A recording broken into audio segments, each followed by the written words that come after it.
And welcome into another edition of the Eagles Nest. I'm your host, Colin Lapine. And I'm Alec Richardson. Brockport men's hockey would look to capture the last SUNYAC playoff spot. Could they get it done? Men's basketball looks to stay in the hunt to host a home SUNYAC playoff game versus Potsdam and Plattsburgh. And women's basketball looking to send out their seniors with a bang or at least a final win. All this and more coming up on the Eagles Nest.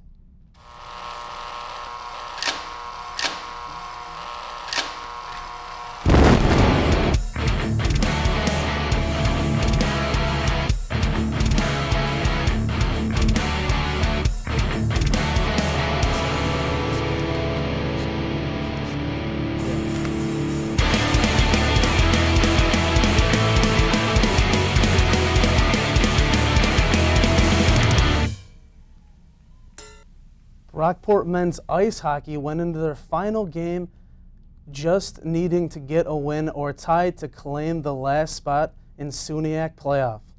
Things got off to a good start for the Golden Eagles as they came out strong in the first period. Later in the first, sophomore Steve Sackman found a loose puck in front of the net and buries it home to give Brockport the 1-0 lead. After a scoreless second period, Morrisville found the back of the net quickly and tied the game up early in the third.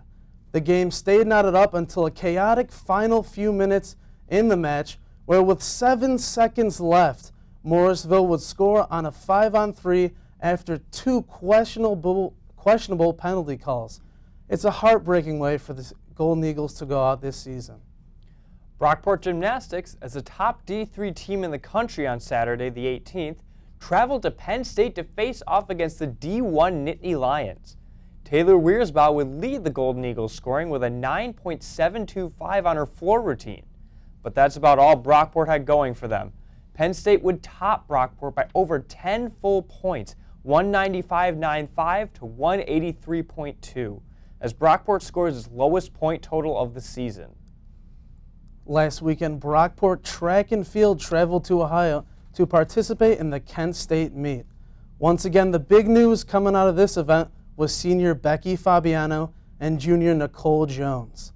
Fabiano finished 5th overall in the pole vault event, but broke her own Brockport school record by reaching a height of 11 feet 7 inches. The Brockport throwing team, led by Nicole Jones, continued their dominance. Jones won both shot put with her school record 12.6 meter toss, as well as weight throw with a distance of 14.5 meters. The Golden Eagles took the top 4 spots in the shot put event, with Maggie Needham, Kristen Hoover, and Courtney White all finishing 2nd, 3rd, and 4th behind Jones. The men's throw team did just as well, with Dustin Colgan winning weight throw and placing 3rd in shot put. Fellow teammates Brendan Gashnow took 2nd in shot put event, and Antoine Keels took 5th.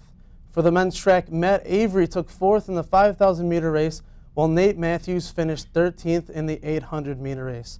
Finally, Zach Ferreira was added again, taking 4th in the pole vault event. Brockport men's basketball had a few games these past few weeks. See how they did up next on the Eagles Nest. Folks, I got a surprise for you. Yeah, move it over. ATV towels. For when your college TV diet spills into boredom, the plain program won't soak up your laughs like the fun-driven program of ATV. Watch this side-by-side comparison.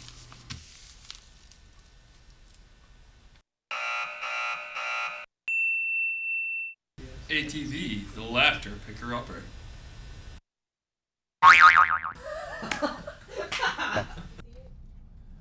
Brockport men's basketball certainly had an entertaining few weeks. On the 14th, the team rolled into Cortland riding a 9-6 conference record after a 4-game win streak.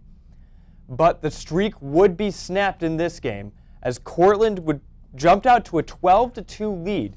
But thanks to some hot shooting by Kaheem Green and Gerald Williams, Brockport was able to stay in the game and keep Cortland lead at 7 at the end of the first half. But Brockport would continue to shoot well in the second half, with Donnell Jackson and John Ivey getting hot.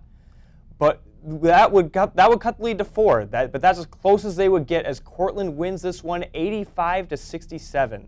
John Ivey and Kaheem Green led the way, each scoring 15 points.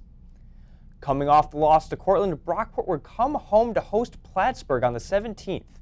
Here they are wearing their pink jerseys. Here they are wearing their pink jerseys for the K Breast Cancer Awareness Game.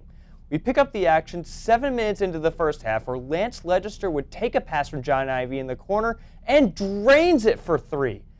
Brockport up by 9.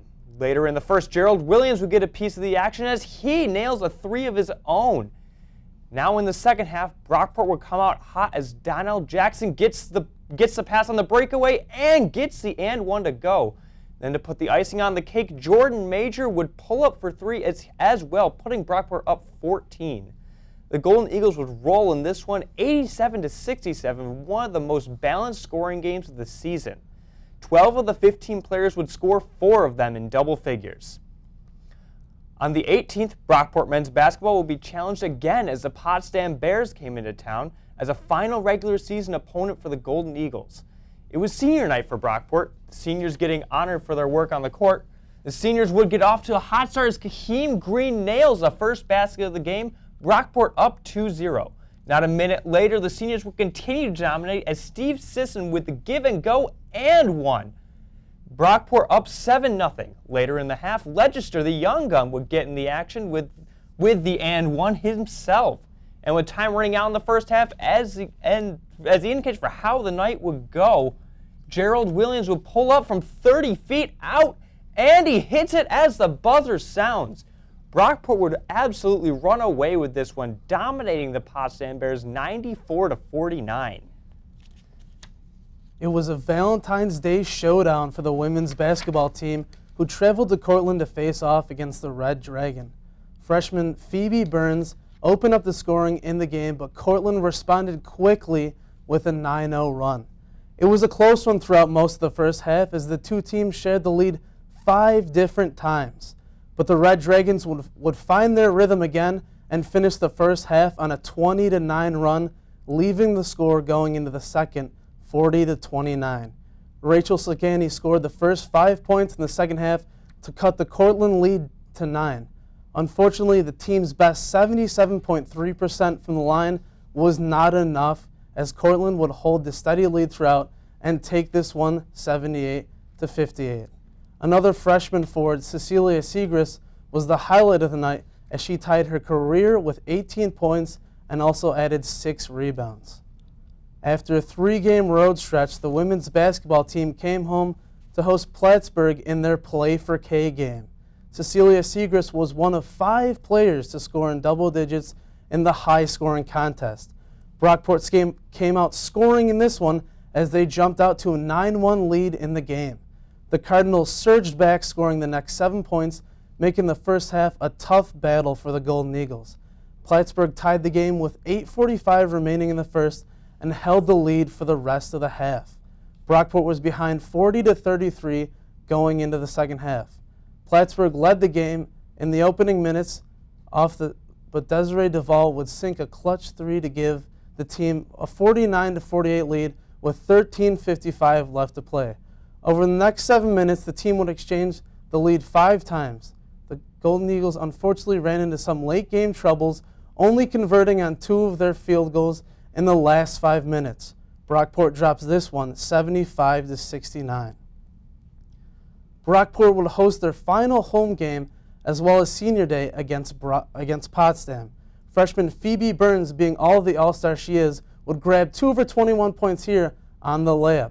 Fellow freshman Cecilia Segrist would get into the mix here, putting up a 10-feet jumper and knocking it down to get 2 of her 11 points on the night. Brockport running out the clock here, getting a win in their final matchup against conference rivals Potsdam with a 61-52 win. Always a good way to send out the players on a good note. Well, we thank Kelly Virgin, the Brockport Athletic Communications Department, the fans crew. We thank you for watching, and we'll see you next week on the Eagles Nest.